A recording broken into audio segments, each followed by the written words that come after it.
Hello, I'm Jane Goodall, and I just want to tell you that I've been on Guy's podcast twice now and had a great time, and I really hope that you'll listen to it. Of course, especially the one when I'm on, but the others are great too.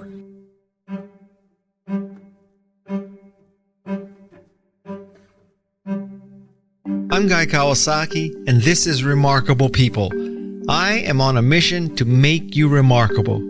Today's guest is Dr. Dana Suskind. She is truly remarkable because her goal is to help all children realize their full potential, and she's doing just that. Dana is a pediatric otolaryngologist, I hope I got that right, who specializes in hearing loss and cochlear implantation. She is a co-director of the TMW Center for Early Learning and Public Health, professor of surgery at the University of Chicago, director of the Pediatric Cochlear Implant Program, and the founder and director of the 30 Million Words Initiative. She is also the author of a new book. It's called Parent Nation: Unlocking Every Child's Potential, Fulfilling Society's Promise. It is a great follow-on to her earlier smash hit, 30 Million Words, Building a Child's Brain. This means she is an evangelist for scientifically based ways for children to receive the care, nurturing, and stimulation that they need from their first day out of the womb. Her idea for parents is that they have a nation, just as free agents have a nation and seniors have the AARP. Imagine an organization as powerful as the AARP advocating for parents and children. It's enough to make your head explode. Dana has received several awards for her work, including the Wiseman Women for Science, Vision, and Impact Award, the Centak Gray Humanitarian Award, and the Chairman's Award from the Alexander Graham Bell for the Deaf and Hard of Hearing. In addition to all these honors and distinctions, as you will hear, I recruit her to be my cochlear implant concierge. Now that's a niche segment. I'm Guy Kawasaki, this is Remarkable People, and now here is the remarkable Dr. Dana Suskind. Since I'm talking to a world's expert in cochlear implants, I have Meniere's disease. So on my right side, I'm basically deaf and I have tinnitus in the right ear. I have had I don't know what you call it, some kind of bypass to control the vertigo, but I still have tinnitus and hearing loss. So what's the state of the art of one-sided cochlear implants these days? Would it help me? I am doing them all the time now. And remember, I take care of little kids, so anybody taller than myself, you wouldn't count. But I think that there's some pretty good evidence that the implant would not only help your hearing, but might help your tinnitus as well. So I would consider it. You want to go to a cochlear implant surgeon who does it all the time, but I'm pretty sure that wherever you are, you've got the state of the art. But I would definitely recommend an implant on that side. Your quality of life and being able to hear from both ears will be huge. Are you up at near Stanford? My doctor is Joe Roberson at the Stanford Ear Institute. I haven't talked to him for quite some time, but I think we've interacted. So he's great. He's great. These days, the single-sided implant is great. I do it in even little kids benefit significantly from it. So now on to more relevant things for you. I have to basically ask the simple question is, we always talk about family values and how important children are, et cetera, et cetera. But after reading and watching you in action, I have come to the conclusion that a lot of this talk is just bullshit, or at least hypocritical. So what's the story here? What's going on? Oh my, you went straight for it, Guy. I think that what we need to do in this country, we believe, obviously we purport to care about children and families. It's the foundation of who we are, but I think we need to better align what we do as a country to support children and families, both from a policy standpoint, from a business, private sector standpoint. I think just realigning what we do with the values that we purport. There's some work to do. And how did we get to this point? Maybe not obviously, but people in Finland aren't at this point. So how did we get to this point?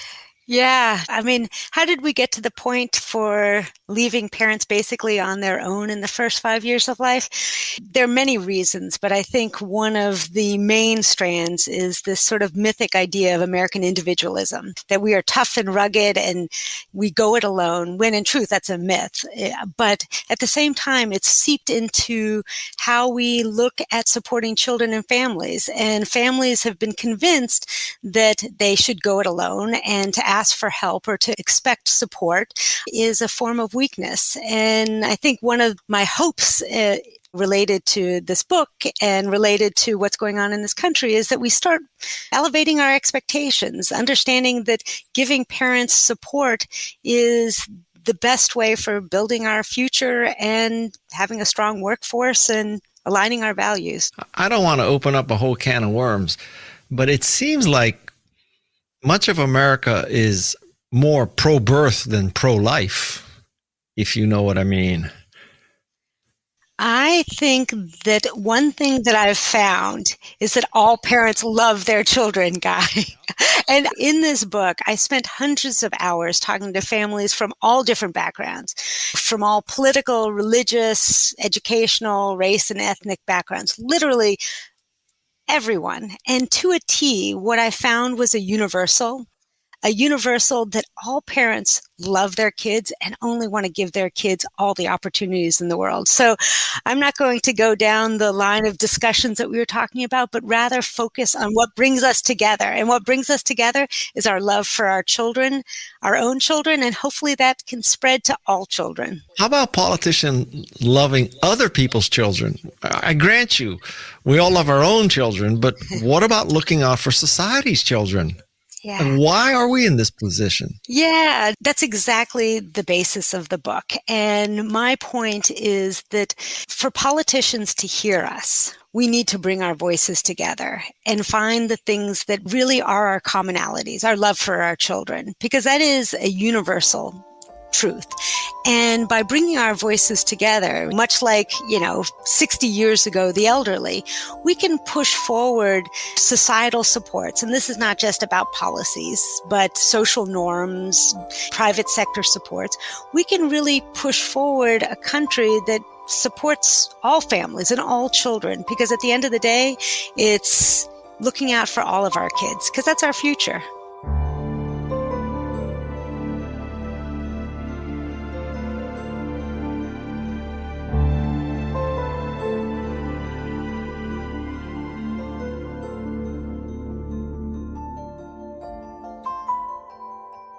Could you just explain how a healthy brain develops? Yeah. Because that's what we're after, right? Yeah. It is the coolest thing in the world, Guy. I mean, you come from the world of computers and big tech. And I think Asimov said something to the effect of the human brain is 3 pounds of the most complex matter. And the truth is that we as humans are some of the smartest of species is really because of the human brain and the first 3 years of life. You see, when we're born, all of our brains are basically potential. The potential for whatever it is that the universe or God provided us.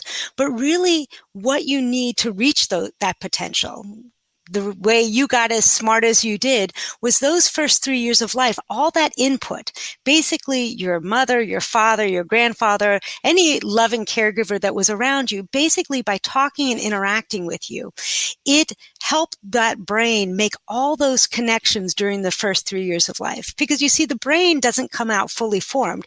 It's waiting for instructions from the environment, from society, to link it up in the ways that make sense. So for me, I'm a hearing loss doctor. The whole way I got into it was seeing the impact of a lot of spoken language and little language and its impact on the developing brain. So I want people to think about the brain and those first 3 years of life as sort of universe's greatest gift. It is why we are able to build Mac computers and write symphonies. It is miraculous. But for us to make good on that gift, we need all hands on deck, not just parents, but society supporting parents so that they can make good on that time period. How did we get to the position that, learning begins at 5?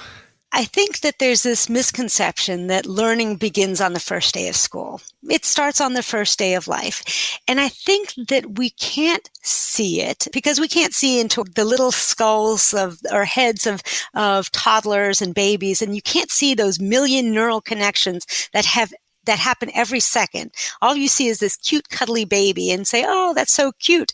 And because we can't see it, because you can't measure it, we sort of bypass it. Oh, little babies, they just need glorified babysitting. In fact, the most powerful period of brain development, one of the most powerful, I'm not saying that there isn't later important time period, but those first 3 years of life, there is so much brain building happening.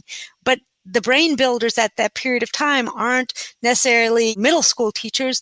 They're parents and caregivers and early child care providers and grandparents. I asked this without emotion. Okay, I'm not trying to be a jerk, but no.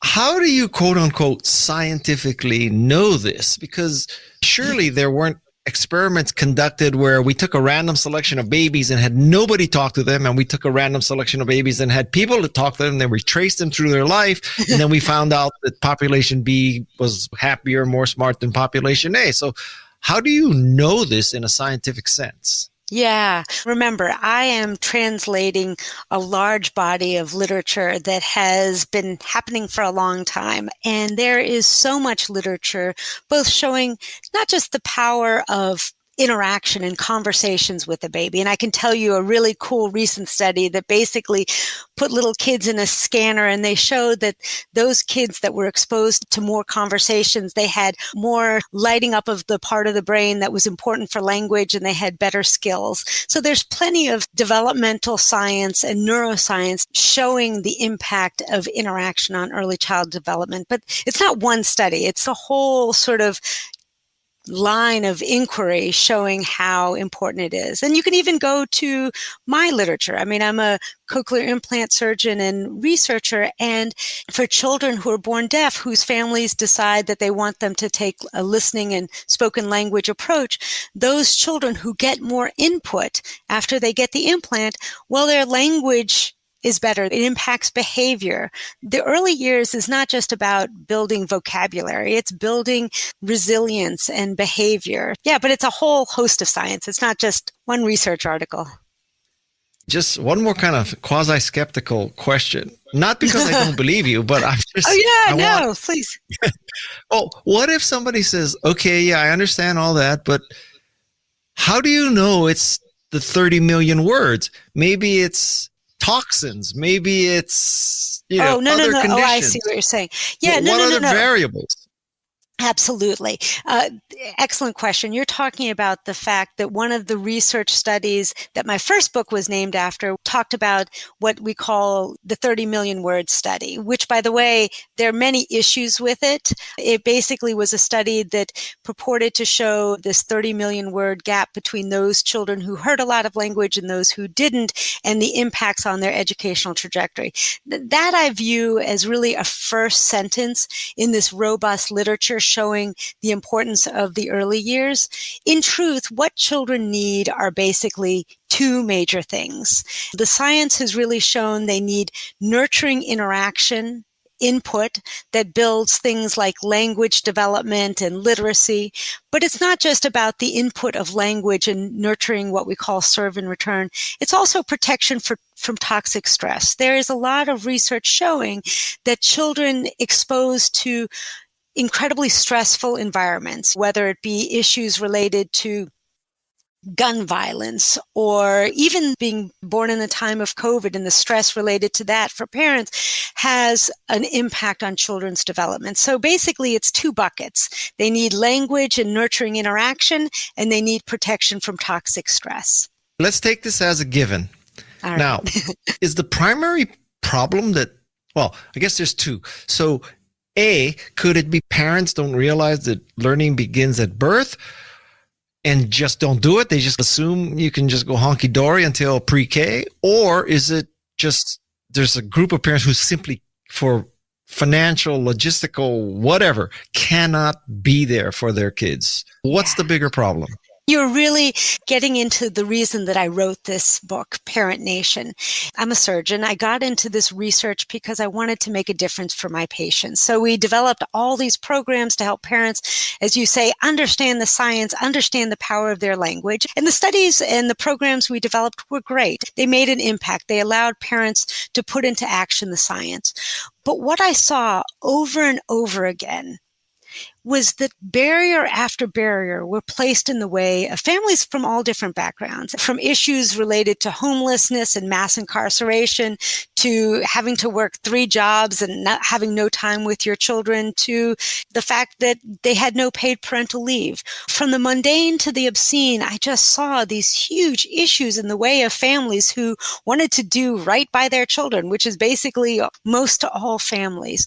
So this book is really taking the fact that we know so much about what children need and what parents need, but there's this huge disconnect between what we know and what we do as a society. So if I had a magic wand, Guy, and I could either impact every single parent so they know all the science the way that I know it, or we had structures in a society that actually supported them in that, I would take the latter, because I can tell you that parents, by and large, want to do right by their kids. Just because we have a child, yes, all parents love their children. You don't necessarily know the brain science. And yes, we should be sharing this more with parents. I don't know about you, but I didn't know any of this when I had my kids.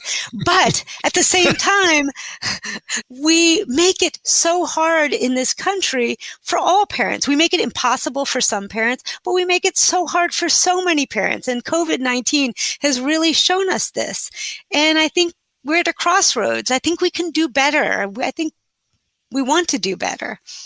How is it that the richest country in the world has this problem? You might think, okay, in a country that's truly impoverished, parents don't have time for their kids because, I don't know, they're walking 5 hours to get a gallon of fresh water. I understand that.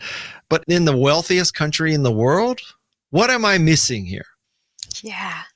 I think what you're missing and we're missing is the public will, the political will to push it forward, the expectation that, yes, in a society like ours, that parents and children deserve the support. We invest a minuscule amount in children and families compared to any population. Forget about Finland and that area of the world. I get it. We're not going to be there. But even middling, I mean, there's this amazing chart that I can share with you that showed the investment.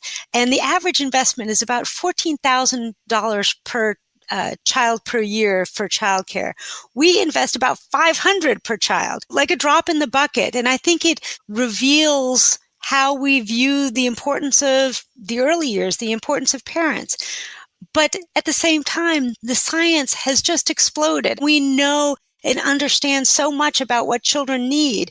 I've come to the conclusion, and part of the reason that I've written this book and talking to you is that we need the public will to push it forward. We need to see our collective identity as the guardians of the future and the need for supporting, children and families. It's hard to argue against this, but the bad news is, how do you make people understand that an investment in children pays off in the long run? Because typically that investment is going to pay off after one's term in office. First, let me just say that, yes, one of the difficult things on the surface is this long-term return on investment, which is about $7 to $12 per dollar we spend for the long term. And the fact that we're going to have a stronger workforce, et cetera, that's further down. But the truth is that there are immediate gains as well. The fact is that we have this huge, great resignation of so many people leaving the workforce, primarily women, often because of the issue of the lack of support and infrastructure to take care of children. You can't have people make the impossible choice of work or leave my children at home by themselves, which of course I've heard so many stories about that. But I think that, yes, that is why we need this public will, which I think can occur. At the very least, paid parental leave and family leave, all 38 OECD countries have it. It's like the lowest bar. Let's get that going. But I think there's a group of people, very powerful group of people, who believe that, if we give people 6 months of leave, That's because they're lazy. And it's not an investment in our future or our children. That's because they're lazy and they think they're entitled and blah, blah, blah. Yeah. And it's socialism. Actually, you know what? Just the opposite. When you look at the polls, there is huge bipartisan support for things like paid parental leave. The fact is right now, 1 in 4 parents go back to work, mothers, within 2 weeks of giving birth. 1 in 4. And when you actually look at the polls, the vast majority of people believe in paid leave and having high quality childcare. From the economic standpoint, it is such a strong case. We need a workforce today. So I think it's a matter of time, because it is about capitalism. You can't have capitalism without people working and a strong workforce. The funny thing is that in writing this book, some of my favorite part is actually learning the history. And the fact that we had free public education, we were one of the first, if not the first. It is the reason that we won the last century. We were the innovators. And, the rest of the world caught up with us. And now they've even bypassed us because they see the importance of investing in the early years. I think this is a matter of competitiveness. We want to be innovative. We need a strong workforce. We need to start building the brains from day one. This is not a feel-good thing. This is about a country being strong. Now, to back up a little, so let's suppose I'm listening to this and I or my partner is pregnant and I'm thinking, okay, I believe it. I'll take your word for it. Day one. But what exactly tactically should mom and dad do day one and on? First 1,000 days. I want 2 things. First is to just know how powerful they are for building their child's brain, that every interaction, every nurturing snuggle they do are actually building 1 million new neural connections every second. And actually in my first book, in the research that we did, we culled down what you need to do with your baby. And we call it the 3 T's. Tune in, talk more, take turns. Tuning into their baby, talking about whatever the baby is interested in, and then taking turns. Believe it or not, you can have a conversation with your baby from day one. They may not be able to talk back. They might gurgle, or they may look somewhere, but really having that conversation. And those are the things that are resulting in the neural connections. So I want them to use the 3 T's with their baby, but then also give themselves grace. The fact is, none of us parent alone, and to be okay looking around and accepting support from your grandparents, from your community, and expecting more, and know how important you are, not only for that baby, but for the future adult that baby will become. While reading your book, I have 4 children. I must admit, I thought, oh man, did I talk enough to my 4th child? You did. I promise you. I promise. Oh shit, did I blow it? And so now let's suppose you're listening to this and your kids are already teenagers. Is it too late? Should we just teach them how to be better parents and we can't do anything? We blew the window? No. First of all, I always joke that if I knew this stuff when I was actually having my children, my kids are grown like yours, I think that I would have been a much better mother, but my kids turned out okay. There is something called good enough parenting. This is more of a population level thing. I promise you that you did great. But it's more the fact that, number one, the message is not, it's ever too late. It is never too late. And the brain develops and continues to evolve even at our age. So that's number one. And it's more the societal thing. I want the belief shift to be at a societal level at this point. Most parents understand how important they are. And I have to tell you something, guys. So my late husband was Asian, and so my kids are mixed as well. And actually one of them is out in Silicon Valley. Oh, really? Yeah. In tech? So, in tech at Facebook. Oh, Meta. Oops. Yeah. Oh, yeah. Mom, get it right. I know. She corrected me when I used to say San Fran. She's like, Mom, it's SF. Please get it right. It's like sometimes I meet people and they say, oh, yeah, I was close friends with Steve Jobs. And I said, I don't think you were that close if you call him Steve Jobs, but okay. That's so funny. As I was reading this, I was thinking, I bet very few parents today put their babies to sleep on their stomach. right? So we figured out SIDS. So if we can figure out SIDS, we surely can figure out that they're learning from day one. So don't put them on their stomach and talk to them. How hard could that be? Exactly. Right? Exactly. That's the whole message. That's it. That's all you need to know. That's all you need to know. Look, if society would just align to how children develop healthy brain development, everything else would fall into place. It's so clear. It's not that complex. We just need to give parents time and enrichment so that they can provide that to their children. They need to provide their children a calm environment. We need to provide that to parents. It's really not that hard. Man, at my stage, my kids have to provide their parents with a calm environment, but that's a different subject here. Wait. Now, although I do want to say, I don't want this to be one more thing on parents' shoulders. I mean, they are overwhelmed as it is. Actually, if anything, I want this to be a message for you and me who have a little bit more bandwidth to say, you know what?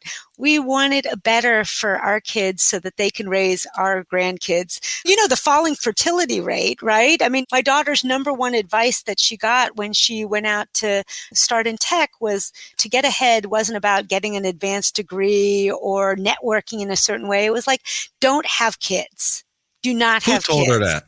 A lot of female people in tech. No, nobody in positions of power, but it makes sense, right? I mean, we have no societal supports for it. So you're making a really difficult choice. And this falling fertility rate, I know it's multifactorial. There's no doubt about it. But the fact that the number one reason that people say they're holding off is because of the lack of high quality childcare. I think if you and I want grandkids ever, I'd change that. No, I'm joking.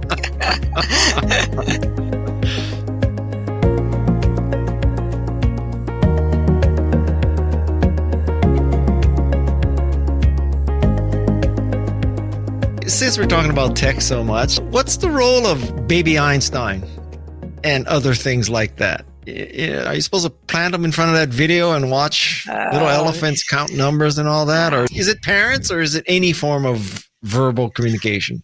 So it's really about that responsive contingency. It needs to be a responsive, at this point, human that responds in real time to the nuances of that conversation or interaction between adult and child. So sticking them in front of baby Einstein and TV will not work. And I can tell you about all the cool science behind it. But sadly, that doesn't work. On the other hand, interaction on a video Zoom does work. So it's really the interaction that's key. Now, I'm sure that people in tech will figure out how to provide contingent responsiveness for babies at some point. But at this point, it's all on parents and caregivers and the adults in their world for building a brain. So, but I just want to make sure I heard you correctly. So you're saying that this responsive interaction via something like Zoom is effective? So there's not been a huge amount of research, but one of my colleagues, Kathy Hirsch-Pasek and Roberta Golenkoff, did a study looking at these video chats with grandparents and vocabulary. And they found that it was unlike just sticking them in front of a video, that it was positive. So there's not a huge literature behind it, but it makes sense because if the baby's saying something and the grandmother or adult is saying something back, that's responsive. It's better than a non-responsive video, for sure. You can get virtual tutoring. Why can't you get virtual parenting? Yeah. I'm not saying it's optimal. Yeah. So now, your vision for Parent Nation, is it a combination of AARP, Mothers Against Drunk Driving, and the NRA? I mean, just put those three things together and you got it. Oh, gosh. But look, my vision for Parent Nation or building a Parent Nation is that we give a vision to people of what could be in our society, that a society that really is aligned with putting children and families at the center, and that we start the national discussion and that we elevate our expectations for the importance of the early years. Do I think that an organization like the AARP that has been hugely effective in changing what it means to be elderly in this country? Absolutely. Honestly, the history of the AARP is incredible. I mean, back in the 50s, 60s, 30s, 40s, the elderly were the poorest, most underserved aged individuals in our country. Greater than 50% live below the minimum standards of decency. And really, the AARP really changed all of that. Social Security, Medicare, there's no age demographic that's better and deservedly so in being supported. I think of children and therefore their parents in the same way, that they are so deserved of support. They're building the next generation. There's so much science behind why it's important. Let me tell you, I talked to all groups. I know it feels very polarized at this moment, but when you really remove all of everything and you really talk about what families want, they just want to raise their kids and give them all the opportunities to be happy and successful. And I think that an organization like that could advocate on behalf of families and provide families voice. So we'll see. I don't expect you to embrace this idea, but you're going to run it, Guy. You're going to run it, please. Please. You're the great evangelizer. You can do it. I know it. I'll advise it, but I won't run it. So I think what would be extremely powerful in a time where there appears to be political reluctance to support families is that, just like another of the organizations I mentioned, there should be a report card. It should say that Mitch McConnell gets an A, B, C, or D, or Gavin Newsom gets an A, B, C, or D, and rated by the parent nation. How supportive are you of our families? A, B, C, or D? And I got to tell you, I believe that if you did that, and man, if I were a politician who got a C and my opponent brought that to light, I got to tell you, that would be extremely powerful for at least half the people voting. I love that idea. I think that's a brilliant idea. And the funny thing is, I think that the AARP does something similar. The AARP doesn't back candidates. It's not partisan. It's 1/3 Democrat, 1/3 Republican, 1/3 independents. But they, in that same way, give sort of report cards for how supportive they are for the elderly. And so I love that. I'm going to call it the Guy Kawasaki rating system. It's always not wise to sell past the sale. But I think that for a long time, the grading system of the NRA was an extremely effective political weapon. And maybe not so much anymore. Intended. Yeah. But I got to tell you that for a while, if the NRA said you were a C+ on gun control, you didn't get elected in some places. So why can't your grading be as powerful? You definitely bifurcate on gun control, but it's hard to imagine what population is going to stand for. No, we don't want healthy kids and we don't want productive parents. We're anti-parent. Let me see that minority group. Who's in that group? As you say, I want this to be all of us, right? It's so easy for things to become partisan and polarized, but this is something, as you say, that everybody cares about. And I want it to be that way. Yeah. I like how you think. Make your grade system. Okay. Now, for those of us who are beyond our first 1,000 days, maybe what's 67 times 365, whatever that number is. So do you have any insights in how to maintain a healthy brain, assuming that you had a healthy brain from your caring 3 T's parents? So now at 67, what do you do? Oh, gosh, you're getting outside of my expertise zone, frankly, but my understanding is having a greater purpose and staying active. And you certainly have a greater purpose. That greater purpose, what I would like for every 67-year-old is to help us build a parent nation. That is the best way to stay young and vital. No conflict there. Yeah, exactly. Come on. I give you A for transparency, that's for sure. Yeah, best way to stay young is to hang out with the young and help their development. But no, I think a greater purpose and staying active, purposeful is really important for all of us. So, well, one last question. So let's suppose that I'm listening to this and I'm the CEO of a company or VP of HR, and I'm thinking, our family policy sucks. And so if Tim Cook or Jeff Bezos or, God help you, Elon Musk calls you up and says, all right, so help me design the best family fringe benefit plan for employees, what would be in it? Oh my gosh. First, there are so many things that I could talk about, but let me just cull it down. I think there's three main buckets. There's the issue of flexibility.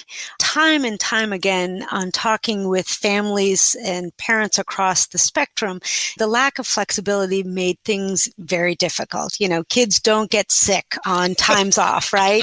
So building in some flexibility, understanding, look, we can't be all things, but I think some element of flexibility and associated leave. I think those are really core things.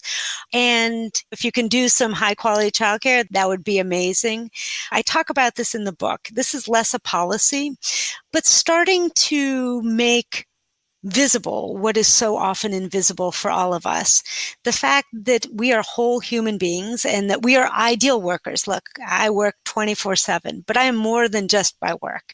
I am my family as well. And I think that leaders, like you spoke about, but all leaders have a real power in being able to say, oh, you know what?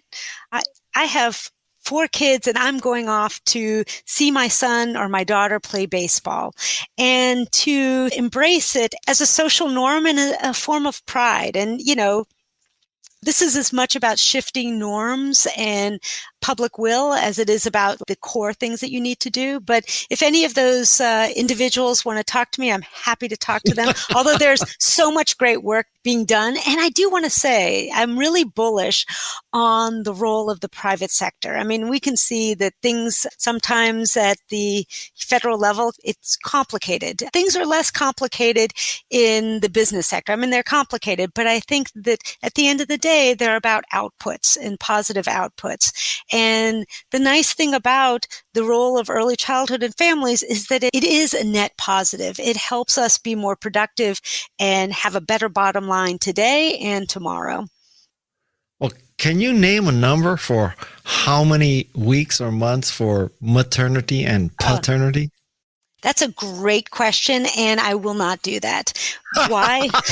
No, let me tell you why. Why. It's not that I don't believe, but I view my role. I'm not a politician. I'm not a policymaker. I am a neuroscientist and a physician, a pediatric physician, who is sharing the lens of what it is that children need for healthy development.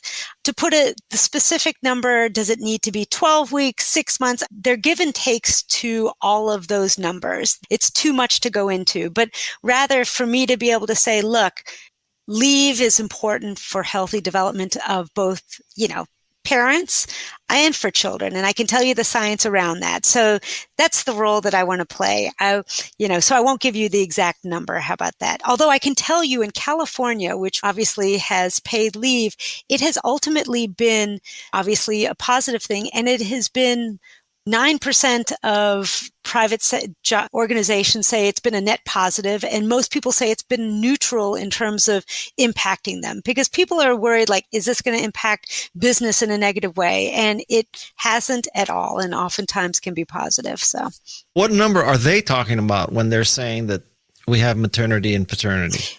Again, I can't pull it out of my head right now. Sorry. See, is there another way I can ask you that? So that you have to You're just trying to force me. No, but seriously. So, people are listening to this and say, okay, clearly I have to do the 3 T's and from day one. But at some point, they got to know if Google offers 4 weeks and Apple offers 6 months and you're really concerned about your parents, you might choose Apple over Google. Yeah, you get to another important point. The fact that it's good for the bottom line of businesses is that it also attracts a strong workforce. Right. Ultimately, it's parents' choice. Some parents choose to take off shorter periods of time, some take off longer. And my point is that there should be the option for both. Okay. If you know, what country offers the most maternity and paternity leave? definitely the Scandinavian countries. But there's a lot of discussion, right? Because I'm married to an economist. I have the economics lens too. And there are impacts for women that aren't always in the positive from the workforce perspective and building their careers. Now, it's a matter of choice, but I think understanding their trade-offs for sure. Well, just for my listener, you heard me try to pin her down to a number. I couldn't do it, but I tried. How about this? Look, Guy, I just want more than we have now. Right now, we've got the big zero. Anything more than just give me a few months. Right now, that's the real discussion. Pin me down on that. Yes, we need paid family and medical leave. Okay. Good enough. Do you have grandchildren? Not yet, but I tell you, the moment they're born, I'll be reading to them. I'm going to send you the first book as well, although I think they're going to be just fine. I'm going to have a Zoom terminal in their bedroom. So if I'm not there, they're going to get me on Zoom. Every night, Grandpa Guy, for sure. Maybe I'll do a scientific experiment while I interact with one set of grandchildren and not the other and see how they fare through life. No! A randomized control trial. No. I talked to this economist lately, and he's talking about real world testing and how important it is. Exactly. Not on your grandchildren. But I would love, Guy, honestly, your background is amazing. I must admit, I listened to the one podcast for how you make world-changing ideas come to life. So I'm going to beg you to talk to me again. It doesn't have to be on a podcast because you're exactly who I need as an advisor for this crazy idea. I sign up. I'll do it. Yeah. And one of the people I interviewed in my podcast is a guy named Bob Cialdini, and he is the world's greatest expert on influence and persuasion. I'm like 0.1 of Bob Cialdini. And anyway, one of his crucial concepts of influence and persuasion is, contrary to what most people might believe, you should tell people how they can pay you back because it enables them to clear the decks, pay you back, and then they can ask you to do more. So you just asked me to help and advise you, and I'm telling you yes. And now, because I'm a Bob Cialdini disciple, I'm going to tell you how to pay me back. And the way you can pay me back is you can just implant a cochlear implant into my head, and then we'll be even. How's that? I will be your private ENT cochlear implant advisor, and you'll be my advisor to starting a move. You'll be my cochlear concierge. Oh, yes. So that's Dr. Dana Suskind and her great idea for a parent of nations. I just adore the idea. I can't wait to see if Parent Nation creates a scorecard for politicians. OMG. Be sure to pick up her book, Parent Nation. It is a handbook for how to create this powerful force for our kids and families. I'm Guy Kawasaki. This is Remarkable People. My thanks to Peg Fitzpatrick, Jeff C., Shannon Hernandez, Alexis Nishimura, Luis Magana, and Roy's of Waikiki's happiest customer, Madison Nismer. Until next time, mahalo and aloha.